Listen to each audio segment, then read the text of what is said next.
Okay, good evening. You will be able to tell that I'm not the master of Darwin College. He's unfortunately unable to join us tonight, and he sends his apologies, but he will be back next week to close off the lecture series. My name is Dr. Stefani Ullmann. I am a bi-fellow at Darwin College, and I'm also one of the conveners of this year's lecture series on codes. And I would just like to briefly use this opportunity to say that it has been absolutely wonderful to see so many faces, so many people show up every single week. Yes, and tonight it is my pleasure to introduce our speaker, Professor Paul Baker. Paul Baker is Professor of Linguistics at the University of Lancaster. His research focuses on corpus linguistics, critical discourse analysis, and corpus-assisted discourse studies. And he's specifically interested in the connections between language and identity. He has published on topics such as language, gender, and sexuality, public discourses of gay men, the representation of Islam in the British press, as well as language, discourse, and anxiety. He's a fellow of the Academy of Social Sciences and a fellow of the Royal Society of Arts. Paul is also the nation's expert on Polari, a spoken language, or code, we might say, used by gay men in the first two-thirds of the 20th century. This variety is currently coincidentally experiencing a revival thanks to the British singer and actor Ollie Alexander, who just released a new album titled Polari. And so, in fact, both Ollie and Paul were just recently interviewed on BBC Today, where they talked about the importance of this special form of linguistic code, used by gay men to safely and securely or secretly identify and communicate with each other at a time when it was sadly not safe for men to openly identify as gay. So if you're interested in listening to that interview, you can do so online on the BBC. I highly recommend it. But now, please join me in welcoming Professor Paul Baker, who will be delivering tonight's Darwin lecture on Polari, a very queer code.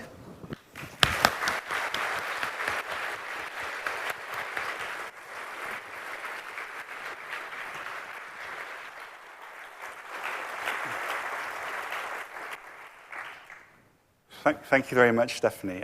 So, bona noche, it's fantabulosa to vodio doliol deeks. Cease your trolling and cut your cackle. Sit on your brandy, silence your vicarias, and clutch your capellas. You've got a Nelliada multi about the queer old lingo Polari.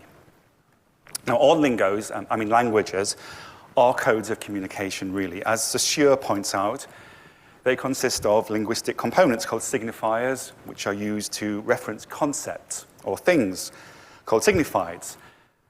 And crucially, the relationship between signified and signifier is arbitrary. There's no logical connection between them. Now, languages enable communication, and it can take years to crack the code of each language, although we seem to be much better at doing it when we're quite young, in the first few years of our lives.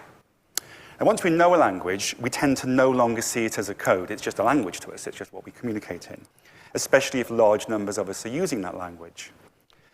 But to me, Polari has always been a code. By the time I came to study it as a PhD student 30 years ago, it was already a semi-forgotten language. And although there were thousands of speakers of it in its heyday, it had largely fallen into disuse by that point. So in this talk, I'm going to do some code breaking. And we'll see where Polari came from, what it was used to achieve, what made it unique as a language, and we'll consider who spoke it. I'll also discuss why it fell out of favor and what caused a revival of interest in it. So my own interest in this peaked in 1993. The BBC released some audio tapes of radio sketches from a comedy series called Round the Horne, which ran from 1965 to 1968, before I was born. Now, the title was a reference to the show's lead, Kenneth Horne, who appears in the middle of this cast photograph. And for many listeners, the funniest part of the show was a sketch that usually took place towards the end, and it featured two out-of-work actors called Julian and Sandy. It was never spelt out, but you didn't need to be Sherlock Holmes to work out that they were both gay men. So the man with the quite square jaw on the far left is Hugh Paddock. He played Julian, and standing next to him is Kenneth Williams, who played Sandy. And if you're of a certain age, my age or older, you may recognize him from the Carry On film series. The sketches had a very simple format. In each one, Kenneth Horne would come across Julian and Sandy in some new business venture that they'd started up, and they'd usually make fun of him. They'd engage in a bit of gossip about their friendship circle. They'd usually have a bit of an argument, and then the sketch would often end with a song or a punchline. And what made the sketches so distinctive was that Julian and Sandy spoke in this language, this Polari, and every sketch would start with Mr. Horne knocking on the door, and Sandy would say, "Oh, hello, Mr. Horne, how bona to vod your dolly old eek again," which meant, "How nice to see your pretty face again." Now, I think I have a clip to play you, just a minute or so you get a sense of what this sounds like. Let's see if I can get this to work. Or can the people at the back of the room make This programme, the subject of advertising on the BBC has cropped up again. Now, in general, I think advertising is a jolly good thing. So, when I was approached recently by an agency to make a TV commercial, I agreed. And the following morning, I turned up at their studio in Chelsea, and the sign on the door said, "Bona Ads, commercials for the trade. Don't knock, enter." So I didn't, and did. Hello, anybody there? Oh, hello, I'm Julian, and this is my friend Sandy. Oh, hello, Mr. Oh, lovely. Oh, yes. How bona to vod your dolly old family-sized new improved eek again. What brings you trolling in here? I've been sent out by the agency. You don't surprise me. What ad are you doing? Well, it's obviously not hair cream. Oh, I don't know. It could be for that new Raya restorer. What's it called? Fuzzy Top. You know, before and after. Before and after, he looks more like instead. No, hold on. That's not Mr. Horne doing that. Well, I should rather hope not. Oh, no. Of course it's not him. How silly of me. It's Sir Lawrence Olivier. You're great fool. It's Larry Oliver. Larry Oliver. Friend of Gordon. Down the slipper bar. Yes. Just for the moment, I thought we'd made the big time. Big time, yes. Of course, we're still a struggling concern. Oh, yeah. You get the idea. It just goes on and on like that. And you probably noticed a couple of Polari words in there. There was trolling, which means walking. There was raya, which means hair as well. But you didn't need to be an expert in Polari to understand that, did you? Most of the words were not actually in Polari, they were in English. Only a very small amount of them were in there. Only about 2% of the words in those sketches altogether were Polari. And only about 50 distinct Polari types of words actually occurred altogether. And it was due to these sketches that I first got interested in Polari. I wanted to know where these words came from, and also, more importantly, where they went. I didn't know any gay people in 1993 who spoke Polari anymore, or even knew that these words existed. So that was a mystery, and I like mysteries. Was it the case that the writers of these sketches had made the words up, or had they been in regular use in the 1960s? And if so, what happened to make them go away so quickly? So one of my goals in studying this was to make a record of this language before it was lost forever. But there was also another reason. I wanted to give a voice to the people who used it. They were a group of people who hadn't really been given any serious attention in the past. They rarely got to be the main character in films or TV shows at the time. At best, they got to be a comedy cameo, or else they got killed off in the second act. And my research took me to some very strange places, both literally and figuratively. And early on, I realized that all the books I'd read on doing interview research and qualitative research weren't necessarily going to be as useful as I thought they'd be when dealing with this particular set of people. When I started this research, I was just 23 years old, and the men I interviewed were credible, very larger-than-life characters. Many of them had been stage performers. They could command an audience. They'd lived through some very tough times, and they'd faced down oppression with humor and resilience. They were, to use a Polari phrase, bold queens. And from them, I learned a lot more than the code. I learned a way of looking at the world and a way of surviving the world. So, where did all the words come from? Well, let's go back to the 18th century. And some of them can be traced back to the 1700s, coming from language used around various subcultures of that time. The words bitch, queen, and trade come from men who called themselves mollies, and this is around the 1720s. They tended to hang out in taverns around the Holborn area of London. They didn't identify as gay in the way that we'd understand that word now, but they did engage in quite a few practices that we probably associate with some aspects of contemporary gay culture. So they had relationships with other men, they called each other by female names, and they sometimes dressed in women's clothes to entertain each other. The 1720s were not a very safe time, though, to be part of a sexual minority group. There was a moral campaign against the Morleys called the Society for Reformation of Manners, and it made it their mission to hunt them down and prosecute them. There was a raid at a notorious tavern called Mother Clapp's Molly House in 1725 in Holborn, and 40 men were rounded up. Most of them were put in stocks or prison. 3 of them were actually hanged. And because some of the Mollies were sent to prison around this time, we start to find cross-pollination between the language that the Mollies were using and the criminal subculture of the time. So a number of Molly words come from language used by criminals, which was referred to as cant. So in cant, a poll is a wig, a mish is a shirt, and stamp as a shoes. And one of the ways that words in cant were often formed was to replace an associated verb with a noun or a noun with a verb. So shoes are things that stamp, therefore we get stampers. Sometime later on, another source of Polari comes from a form of slang called parliari, which was used in the 19th century. And different parliari words were used by beggars, sex workers, traveling carnival and fairground people, and market stall holders. And there were parliari words for numbers and money, words associated with various trades to do with having a traveling lifestyle, and words for landlords and lodgings. And I've put this table here. I've put some examples of little snippets of parliari and Polari that I've collected going back to the mid-19th century. And one thing that I've noticed is that there's kind of a shift, both in terms of vocabulary, but also in terms of the kinds of people who are using this form of language and what they're using it for. And that takes place around about the 1930s and 1940s. So prior to the 30s, we've got more uses in context that involve performance, entertainers using the language. By the 1940s, it seems to have shifted more to gay men using it for different reasons. And by this point, they're calling it Polari. That lasts up until the 1970s, and then it starts to die out. But there are still words which have kind of carried on through the ages. So words like orderly, boner, varder, nanti, they were used in the 19th century, and they're still being used in the 1970s. Here's one of those little snippets again. This is from a book published in 1937, and it describes the conversation of 2 street performers who were dividing up the day's takings. And one says, "What's the bottle coal?" meaning how much have we taken? The other one goes up to count the money. So he's going, Dewey Funds, that's £2, Très Bien, 3 shillings, and so on. So you can see this is a very kind of functional use of language, and it's also very non-sexual as well. There's no kind of innuendo in this. Lots of the parliari words can be traced to having Italian roots, suggesting that some of the speakers were either Italian or they'd worked in Italy at some point. So this includes Italians who came to the UK to put on Punch and Judy shows.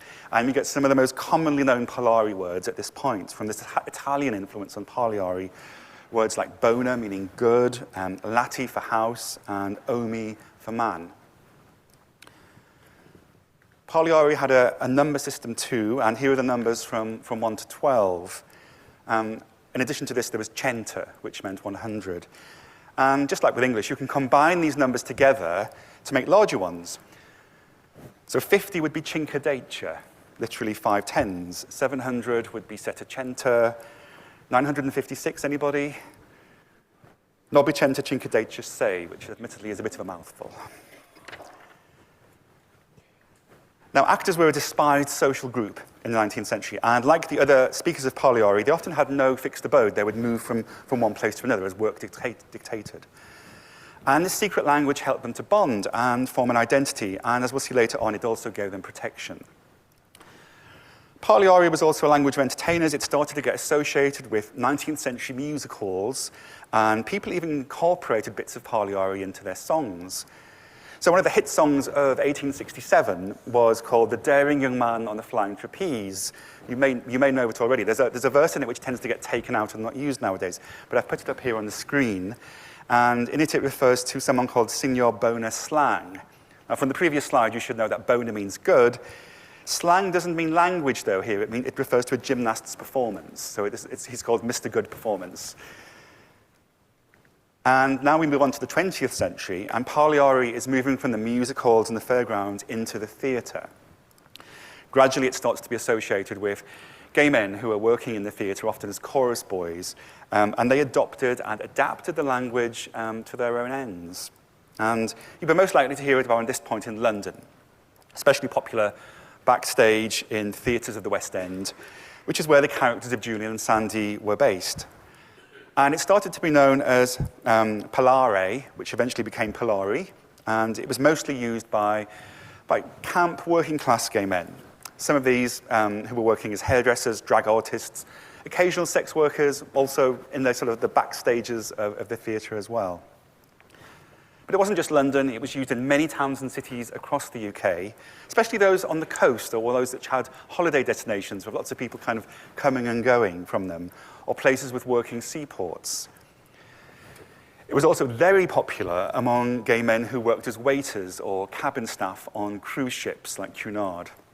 The ships had a holiday atmosphere, and many gay men took jobs on them as a way of escaping the more oppressive atmosphere back home and a way of seeing the world. These sailors developed their own Polari words, so they referred to a house as a latty. A house was a latty, a ship was a latty on water, literally a house on water. And these photographs here are taken on board the cruise ships. They show gay men at parties and carrying out entertainment performances for one another. These are from the 1950s and 60s. And I don't know if you look closely in those two smaller pictures, you can see a kind of makeshift stage curtain that they've put up themselves in the background.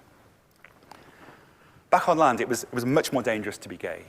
Sometimes Polari then was used as a sort of secret handshake, a literal code. If you suspected someone might be gay, you would drop the odd word of Polari into your conversation, and if they replied with another Polari word, you know that you'd have something in common, and you could relax a bit. And once contact had been established, it could be used to conduct entire conversations in public without anyone understanding what people were saying. And for most of the 20th century, gay people needed to keep their sexuality a secret, and Polari helped them to do just this. I've got a couple of quotes here. The first one's from a woman called Jo Purvis. Now, she was a DJ in London. In 1993, she was interviewed about Polari for a documentary series, and she said, "It was marvelous. You could sit on a tube train or a bus, talk about this language, and no one would understand except the theatrical people. So it allowed you to have conversations about your private life or the people around you in public." But not everybody wanted necessarily to be secret, and particularly towards the end of the 1960s, when times were changing, some speakers became a bit bolder in their use of Polari. So the journalist and writer Peter Burton says, "We flaunted our sexuality. We were proud and secretly longed to broadcast our difference to the world." And he says Polari could be used as a form of attack. It could be used to insult heterosexual people who would understand that something rude was being said to them, but they wouldn't exactly understand what the language was or what was being said. And it was a language that was used a lot to gossip about other people, to evaluate them, their fashion sense, their bodies, whether they were fanciable or not, who was boner, who's good, who's not so good, who's naff. Naff was used to refer also just to heterosexual people generally, as well as anything bad. So Polari speakers would say things like, "Oh, don't bother with him, he's naff," meaning don't bother pursuing him. And naff was sometimes viewed as an acronym, meaning not available for F, which I won't say. And one of the key functions of Polari was to talk about people while they were present. You could evaluate their hair, their clothing choices, while they were right next to you, and they would be none the wiser. So there was this over-lexicalization of evaluative words, clothing words, body part words. And to make this clearer, I've got a picture to kind of illustrate this for you. So you may recognize my model. Apologies to Cristiano Ronaldo. But this shows some of the Polari words for parts of the body. And let's start at the top. So you could talk about who's got the nicest raya, which is hair, or isong, nose, or ikaf, which is face. And you may have noticed these are backslang words. You pronounce them as if the word is spelled backwards. And sometimes ikaf gets shortened to eek, which is where eek comes from. Eyes were ogles or ogles. Again, we're replacing the noun with the verb associated with it here. A pair of spectacles were sometimes called ogle fakes, literally fake eyes. Your ears were your Polari lobes, and your mouth was a mooey or sometimes a screech. And again, that's the verb associated with the noun. If you wanted someone to stop talking, you'd say, shut your screech. Muscles were called thews, and your fingers were luppers. And your hands were marts, which is from French, linked close to French. And as well as bits of Italian, there were little bits of French which kind of found their way into Polari as well, giving the speakers a sort of slight veneer of sophistication. Sometimes the word for hands, marts, was extended to martinis, and this was further extended, so your right hand was a sweet martini and your left hand was a dry martini. And I just can't imagine the boozy party that took place when that was invented. And there were also a couple of words for more taboo body parts, your dish, which was behind, and your carts, which were in the front. Due to the London connection and the Polari being spoken in the East End and the Dockland area of London, there are also bits of Cockney rhyming slang which found their way into Polari too. So Cockney rhyming slang is a form of slang where you come up with a phrase which rhymes with the word you want to say, but then you only take the first part of the phrase. So for example, in Polari, your feet were plates. This comes from the rhyme plates of meat, and we only take the first bit of that plate. We ignore the of meats bit. Another example would be eyes or mincers, because eyes rhymes with mince pies. Now, as well as the body part words, there were also another set of words which were over-lexicalized, which we referred to one of the Polari speakers' worst enemies, the police. So we've got Betty Bracelets, Hilda Handcuffs, Jennifer Justice, Ordeal Daughters, Beryl with a Brooch, which is my favorite, and Lily Law. Now, there's a lot of alliteration on that slide, repetition of that first consonant sound, and as with a lot of slang and codes, Polari speakers used wordplay quite a lot, rhyming and alliteration, to kind of create memorably amusing word items that people would then go on to use a lot more. And a police station was referred to as a lily pad. That's one that I only found out a few years ago, which I really like. So, at this stage, a good way of thinking about Polari and the languages that fit into it is to consider a little-known linguistic concept put forward by Michael Halliday in 1989. Now, I teach Halliday quite a lot. He's used for creating something called systemic functional grammar. But he also divides something else, this idea of anti-language. And anti-language is a form of language used by people who are in some way out of society. They're against society. Society has kind of rejected them, or they're on the fringes or edges of society. And so the anti-languages are partially relexicalized languages containing new words for things that are central to the speakers or the group. There can be this over-lexicalization, lots of words for the same things. Often the words get discovered and then you have to invent new words so people don't know what they are. And also the social value of words tends to be emphasized quite a lot in anti-languages. They can be useful to help maintain secrecy, but they can also help to maintain an alternative social identity based around the values of the speakers in opposition to the mainstream. So this is where these words come in, I think, very much so. A word like Betty Bracelets mocks the police, and it's imposing a very different value system, one based on humor and subverting gender norms. And Polari speakers formed a community, but we shouldn't idealize that community, idealize it, and say that it was perfect. Just like any group of people, there were rivalries. Some people were nice, some people were not so nice. Polari could be used as creating hierarchies within that community. And I have another quote here from David McKenna, who was interviewed for a documentary about Polari in the 90s. He talks about there being two versions of Polari, a West End version and an East End version in London. The West End version was linked to theatre and office workers, and then the one in the East End was more associated with the sailors, who he refers to as sea queens. And the East End version was more complex. So a West End version speaker might say, Varda the Omi standing next to me. I mean, look at that man next to me. But the East End speaker would say, Varda the Shlali on Majakti's way out. And they'd sort of ad-lib at it to confuse the West End speakers. Another Polari speaker who I interviewed was called Sister Belladonna. That's him there. And he told me about a version used in the 50s called HP Ali. This was like an extra level of code that was put into Polari to make it even more complicated for people. A bit like Pig Latin. So in here, you attenuate a word to the first letter and you add ali to it.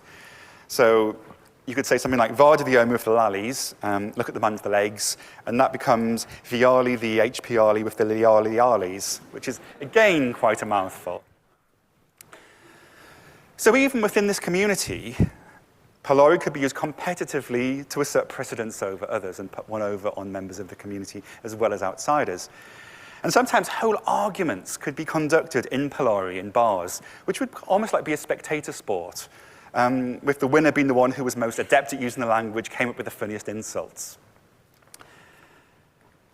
Terms like Lily Law and Betty Bracelets were feminizing, and Polari speakers switched around gender quite a lot. They referred to each other and everyone else with female pronouns. In Polari, a man was an omi, a woman was a polone, so a gay man was an omi polone, literally man-woman, and a lesbian was a polone omi. Now, obviously, this was not a politically correct language, and it reflects the fact this was not a politically correct time. Now, I think the speakers had quite a complex relationship with women. They idolized female movie stars, and they wanted to be just like them. They had very close relationships with women, and they taught some of their female friends Polari, who went on to use it themselves. But at other times, they viewed women as competition for the men that they fancied, and they could be quite envious of them. Had those men been around today, I think they would have probably used terms like genderqueer or non-binary to refer to themselves. But they didn't have those words available, so they called themselves queens or omipolones. Unlike the Mollys who came along before them, these men christened each other with camp names. They called each other things like Prissy, or Olga, or Lorna Turner, or Matahari. So as well as being taught Polari by the older, more established members of the community, you were also given a camp name, which was part of your kind of initiation and acceptance into that community. And importantly, you didn't get to choose that name yourself. You were assigned it by the other people in the community. And while Polari was used for social bonding, there was also always a kind of edge to it. And anyone who was maybe seen as a bit precious or entitled would be given a not-so-glamorous name, like Mavis or Gladys, and I apologize to any Mavises or Gladyses in the audience. So it's important to note that there was an attitude that came with Polari. You didn't just learn the words, you learned a way of looking at the world. It was a view where you dealt with attack by fighting back, with a quick humor where anyone was fair game, and you could identify someone's weakness and make a joke about it. And thinking about the context these people were in, they were very tough times to be gay. The police, the newspapers, the medical profession, the law were all saying that to be gay was sick, criminal, and wrong. You could be arrested for holding hands. Smiling at someone in the street could get you arrested. And this would put you in prison. You could be fined. You could lose your job. You could have your name and address published in the newspapers. There were 2,437 convictions for homosexuality in 1963, just to take 1 year at random. And popular views of gay men at that time were that they were perverts, they were child molesters, they were women trapped in men's bodies, they were mentally ill, and even communist sympathizers. So these are pages from newspapers from the 50s and 60s. The one from 1952 is the one that says evil men. That's from the Sunday Pictorial. And you can see there it's saying, often the parents are to blame, a very old trope. And you probably, I don't know if you can read that, but it's asking if prison should be the right place for them, suggesting they should go to clinics instead to be cured. And then in 1963, we have an article in the Sunday Mirror, which kind of tells readers how to spot a homo. And it puts them into these categories. So there's the middle-aged man who has an unnaturally strong affection for his mother, or the over-clean man, etc., etc. So I think this helps to explain why there was a kind of sense of gallows humor to Polari. It helped men to cope with this prejudice by making fun of it and laughing at it. And this was very much a worldview that was present when Polari became popular in the comedy radio show Round the Horne. Throughout the 60s, Julian and Sandy entertained family audiences with their cheerfully camp personas. From today's perspective, they could be viewed as stereotypes. But I think for the time, they were groundbreaking. They were two gay men. They weren't criminals. They weren't victims. They didn't die at the end of the episode. For me, that is quite special for that period. And I think importantly, So they didn't care what anybody thought of them. They could certainly give as good as they got. Now, Kenneth Williams and Hugh Paddick were gay themselves, and so their Polari was authentic, based on their own experiences of using it with their friends. These pages show excerpts from Kenneth Williams' diaries from 1947. At this point, he was in the army. He was posted near Singapore. It's likely he was using Polari here as a way of keeping certain things secret about what he was doing, in case anybody got hold of the diary and read it. And I've just put those in the little rectangles. I don't know if you can read his handwriting. It's a bit spidery. But he's using Polari in these two cases. So at the bottom of the first page, he says, went to Singapore with Stan. That's Stanley Baxter, another comedian. He says, a very camp evening was followed, but there were tatty types, so didn't bother to make overtures. And tatty in Polari means unappealing or worthless, unattractive. And then on the second page, he says, met two Marines, very charming, Boner Shamshis, and that's an alternative spelling of smashers, which is a Polari word for teeth. Again, we're using that rule of changing the noun and the verb round. So teeth are things that smash together. Now, he also says, didn't get to bed till 1 o'clock, very tired, suggesting that he did at least have an enjoyable evening. And when I listened to Round the Horne, I noticed there were some quite rude jokes in it. And this was broadcast on a Sunday afternoon to a family audience after you've had your Sunday dinner. And I wondered how writers got away with it so much, especially as around this time, there was an activist called Mary Whitehouse, pictured here at the bottom. Some of you may remember her. And she led a quite successful letter-writing campaign to remove references to sex and swearing and violence from the media. And I interviewed Barry Tuck, who's at the top here. He was one of the script writers of Round the Horne, and I asked him about how they made the sketches and how they used Polari in them. And he admitted to me that Kenneth Williams knew much more Polari than anybody else associated with the radio show. And there was one phrase that Williams used in a few sketches. He says, "Oh, love your lepers on the Striller's boner," which just means, come and play something nice for us on the piano. And Barry Tuck told me that nobody actually knew what it meant, but they were too embarrassed to admit it. So they just let the line stay in every time Kenneth Williams said it. And the amount of power, I think, that gives Kenneth Williams is quite fascinating to contemplate. And considering this was an afternoon show, it's amazing that they got away with so much, and it was Polari really that helped them to do so. So here's an example. So this is in one of the sketches. It's a sort of, it's called Rent-A-Chap, and Julian and Sandy are employed as cleaners, and Mr. Horne says, "Oh, here's the dishcloths, get on with it." And Julian says, "Oh, we can't wash up in here, all the dishes are dirty." And then Sandy, played by Kenneth Williams, says, "Speak for yourself." Now, this wasn't a line. That "speak for yourself" doesn't appear in the official published version of the script that the BBC released later on. So it's likely that Williams just ad-libbed it and kind of pushed it in there, or maybe that it was taken out for some reason when the scripts got published. And when Sandy does say "speak for yourself," the audience laugh, probably because they think that Sandy's talking about himself as a dish, or a dishy man in the parlance of the time. But in Polari, dish has a very different meaning. The drag entertainer Lee Sutton has a line in a song in Polari where he says, "I'd grant your every wish, I'd even grease my dish, just to see your boner eek." So there's a much ruder meaning of the word dish being used here in Polari, and it means something very different when Sandy is saying "speak for yourself" here.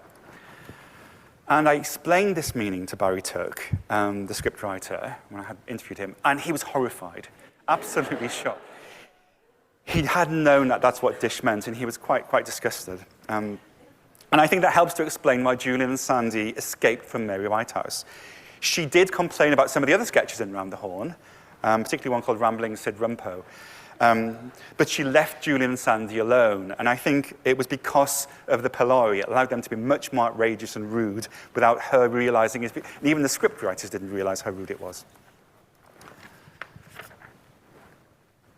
Now, for a whole generation, Julian and Sandy were like a glass of water in the desert. They gave gay people hope that there were others like them.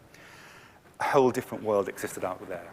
And as these quotes from some of my interviewees show, this was crucial if you were living in a small town or a rural location. But one of the unforeseen consequences of these sketches were that they kind of spoiled the secret to a large extent. I mean, what's the point of using a secret code if the whole family know about it and can use it too and understand you? And also times were changing. In 1967, Round the Horne won the award for the best radio comedy show that year. It had 9 million listeners a week.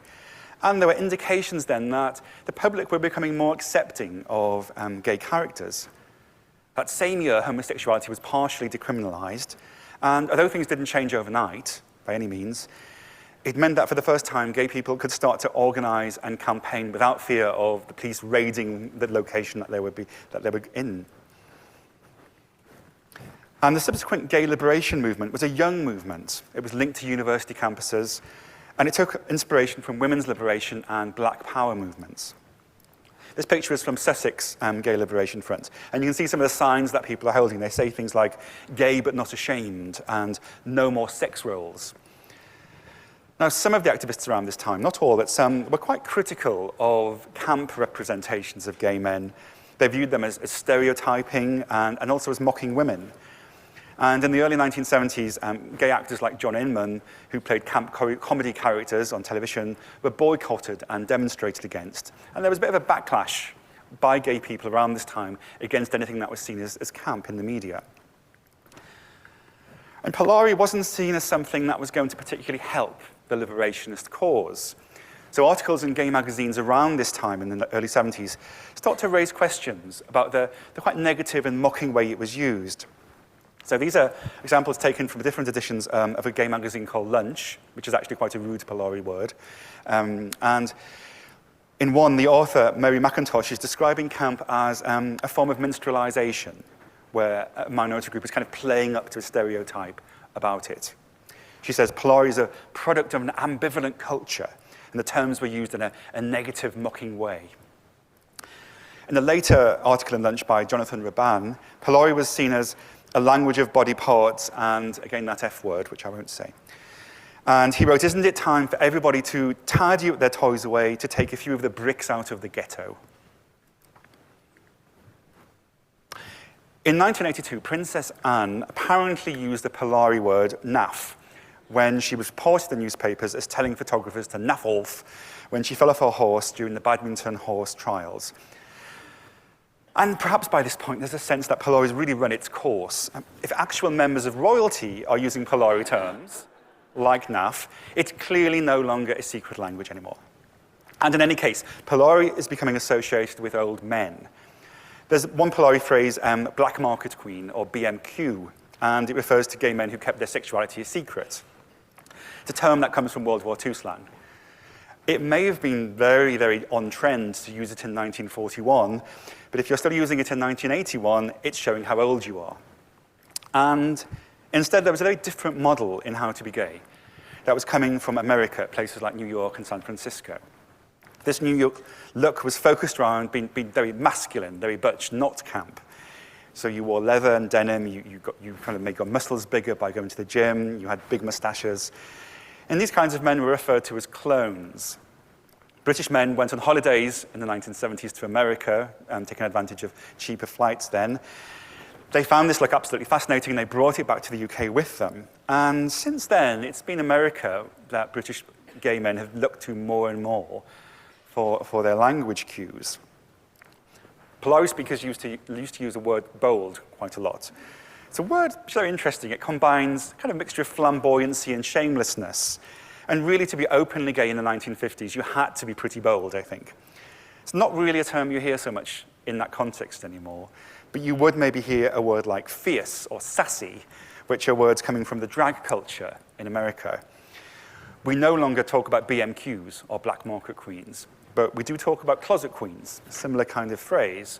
Closet is a particularly American word. In British houses, we tend to have wardrobes, well, I do anyway, rather than closet. Also in Polari, a young gay man was called a filiomi, or a chicken. And I remember actually being called a chicken in around about 1992. I think I was the last one in the country. These terms have long gone out of fashion. Now we call young gay men twinks, which is, again, another American word.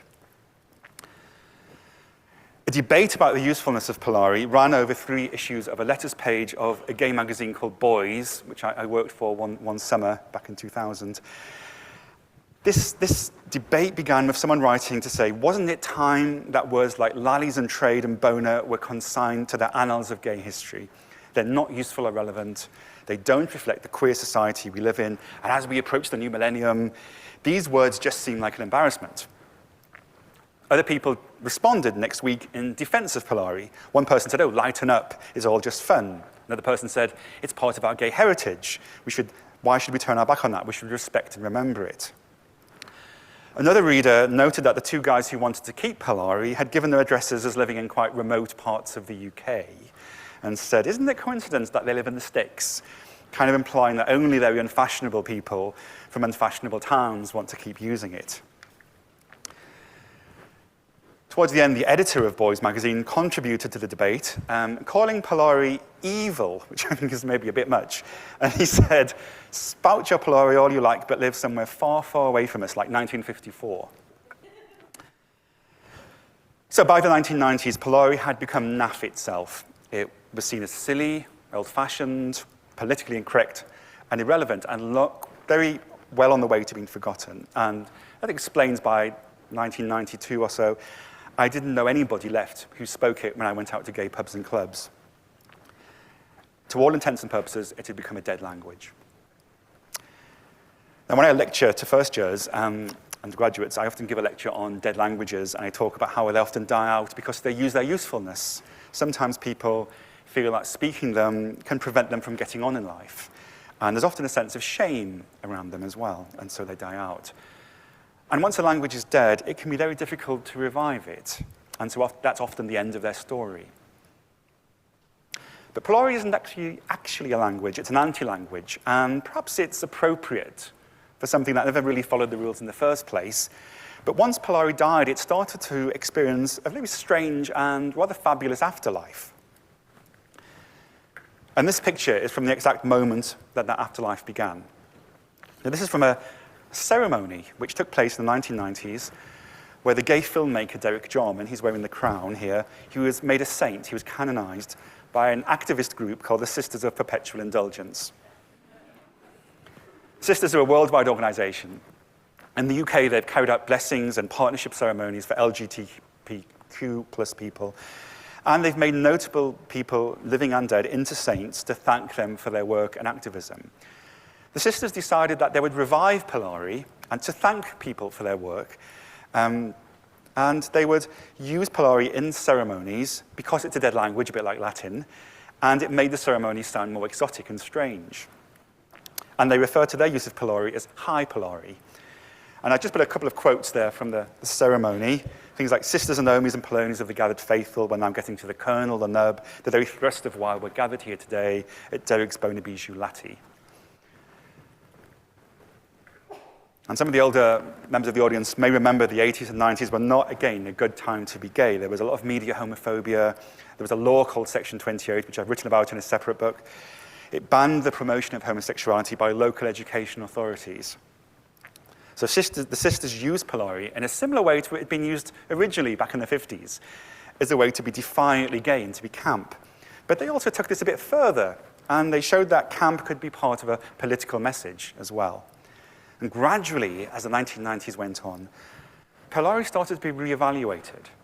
It was seen as something that was part of queer heritage, something of academic interest to linguists, people like me, and social historians. It started to appear more in films and television and fiction of the time.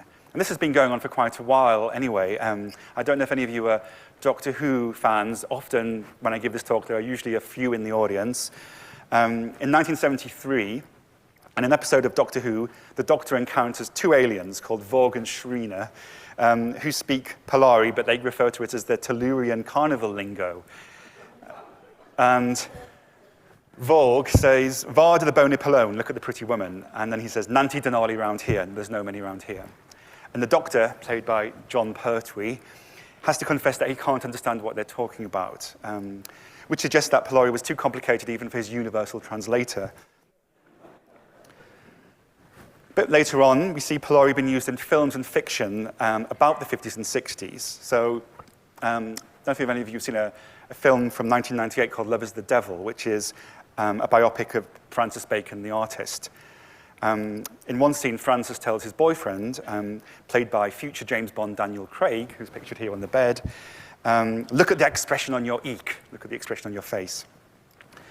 In another film, Velvet Goldmine, from 1998 as well, two characters in a nightclub have a conversation in Polari, and subtitles are shown at the bottom of the screen. There's also a novel in 1988, Sucking Sherbet Lemons, which has a teenage protagonist encounter an older man who uses words like Varda. Another novel from 2010 called Man's World has characters from the 1950s who speak Polari too. Now, there's not a lot of Polari here. There are odd cases in these examples, but they do create a sense of a secret world and give these films and books quite an authentic feel. And gradually, as people rediscovered Polari, it started to get used as something that could be commodified and used to brand gay businesses. So Polari was used as the name of a gay-friendly cafe in the Kemp Town area of Brighton, which was called Bona Foodie. And this is the same street where I started doing my Polari research all those years back. In the Isle of Wight, of all places, there was a clothes shop called Bona Togs. In Dublin, I think this still exists, this one, it's a pub called the George, and I don't know if you can see that, but the words Bona Polari are off to the side of the words the George, meaning kind of good crack, good slang, good talk. And in Stoke-on-Trent, there was another cafe called the Polari Lounge, which actually received council funding to be set up. And I recall I'd gone there one day to go to the museum, and the museum was closed because I think Tony Robinson was filming an episode of the Time Team there that day, so they wouldn't let me in. So I found this cafe instead. I went in, and I was really excited because there were pamphlets on all the tables that had that had information about Polari, and they actually referenced me in my research, which was amazing. I wasn't expecting it. So I went to the counter to get 2 coffees, and I held up the pamphlet, and I said, "That's me." And the person who kind of wrote about this, and the guy who served me was so bored. And he just said, "If you sit back down, I'll bring your coffees over." And I felt really deflated. So that was my impact case study for that year. Though a more successful example, as part of the branding use of Polari, in 2004, I was contacted by a public relations firm who were working on behalf of a burlesque club in Soho called Madame Jojo's. And they wanted their staff to start using Polari when interacting with customers. And they wanted to give the place a more kind of authentic 1950s Soho feel. The trouble was, none of them actually knew any Polari anymore, so this is where I came in. They asked if I would provide training materials for their staff in Polari, so they could learn words and phrases and then put them into these interactions. I was happy to do so. The story got publicized in the national press, as you can see here from the BBC News website.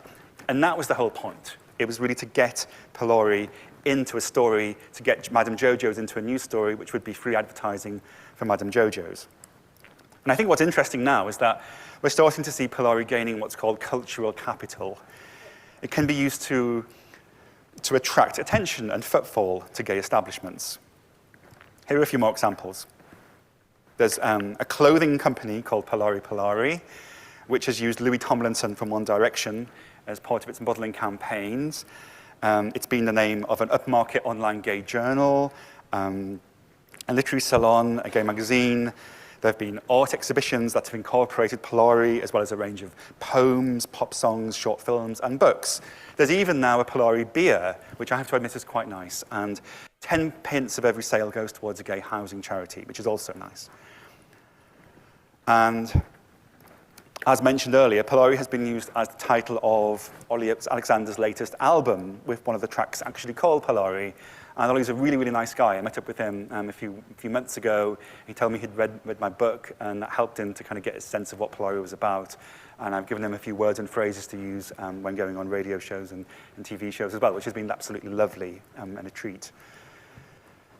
In 2019, I published a book on Polari called Fabulosa, aimed at a non-academic audience, with pictures and a bit of autobiography about my kind of journey researching the language, which was a great opportunity to do. And that book since has helped to inspire other artists and performers to incorporate Polari into their own creations. One thing I wasn't expecting, though, was the amount of corporate interest in the topic. And These logos here represent some of the places that I've given talks to on Polari over the last few years. Now, these include some quite fancy places. Often in the City of London, I've talked at, where canapes and glasses of wine are served before and after the talk, and the audience members are wearing much better tailored clothes than I have. And why would that be the case? Well, in the last decade or so, many companies have implemented EDI, Equality, Diversity, and Inclusion programs. Some have signed up to Stonewall's Diversity Champions program, and Stonewall's website says, an inclusive workplace can increase financial success, attract and retain employees, and tap into a unique and loyal customer base or consumer base. As part of signing up to this program, institutions are required to put on regular workshops and talks containing LGBTQ plus content. And that's where Polari comes in, and where I come in. They get in touch with me and they say, oh, he'll give a talk on Polari, and then that's that box ticked. And it's great, I think, that these companies are striving to make their queer staff feel welcome, and their customers as well. Perhaps, though, it indicates maybe that Polari's become a little bit tame, maybe even gentrified by this point. And I remember back to the original speakers who were working-class gay men. And now I think about Polari, it's more likely to be used by academics, artists, novelists, poets, filmmakers, business owners, and people who organize EDI programs. And it's come a long way from its origins as something which was originally spoken by a despised and criminalized underclass. We may want to ask, is it finally become respectable then? Maybe not completely. In 2017, to mark LGBT History Month, student priests at Westcott House, which is maybe quite close to here, in Cambridge, used a version of the Evensong that had been translated into Polari in the college chapel. It contained lines like, "Fabness be to the Anti and the Omi Chavi, and to the Fantabulosa Fairy. As it was in the beginning, it is now, and ever shall be, world and anti-end, Lalu." The guy who created this got in touch with me, sent me a recording of it, and I won't play it, but it sounds absolutely lovely to listen to it, very uplifting. However, the Evensong didn't go down well with everyone in the congregation.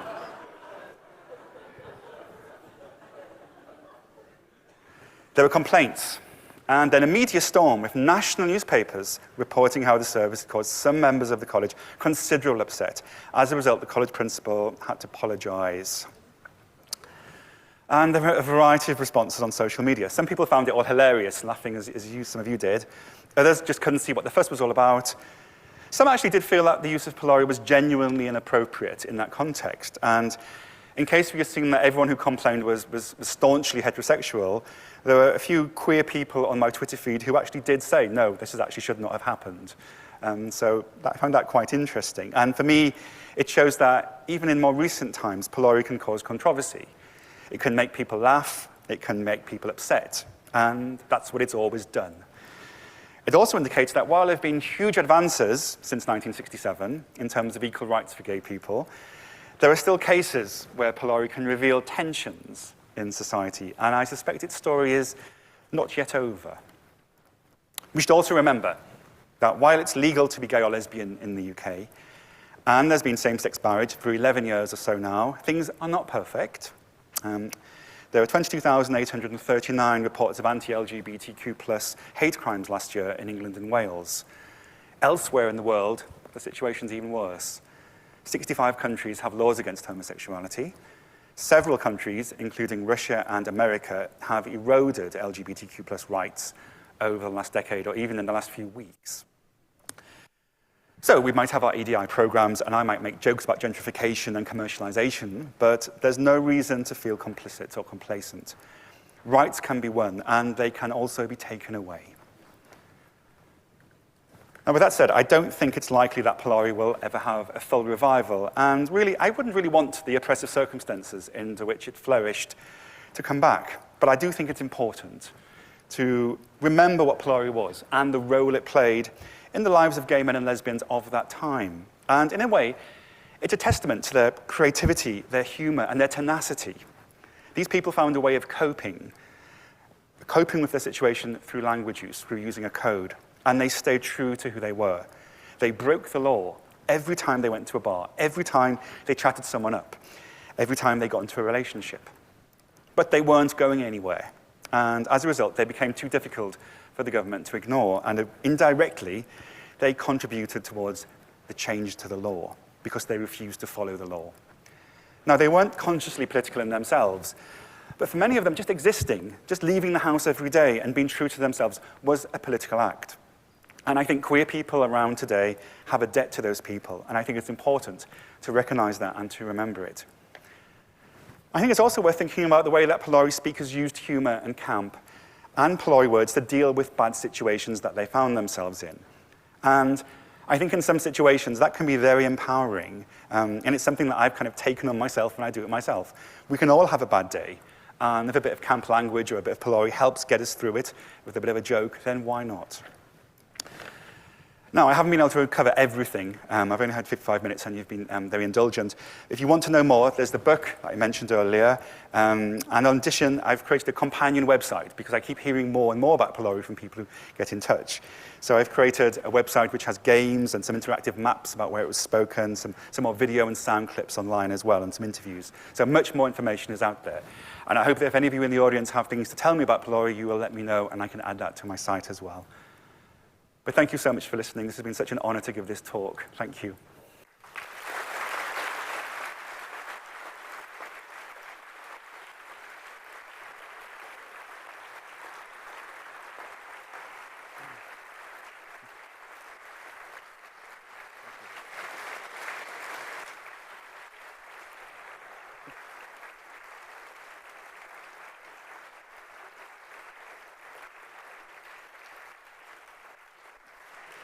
Thank you so much, Paul. I'm Alan Blackwell, a fellow of Darwin College, and with Stefani, a co-convener of this year's lecture series on codes. Paul Baker tonight set out to investigate the mystery of a dying code. But I think he's shown us that through, not in small part through his own work, this is not the end of the Polari story. I think you'll agree with me that what he's given us is a bonus slang.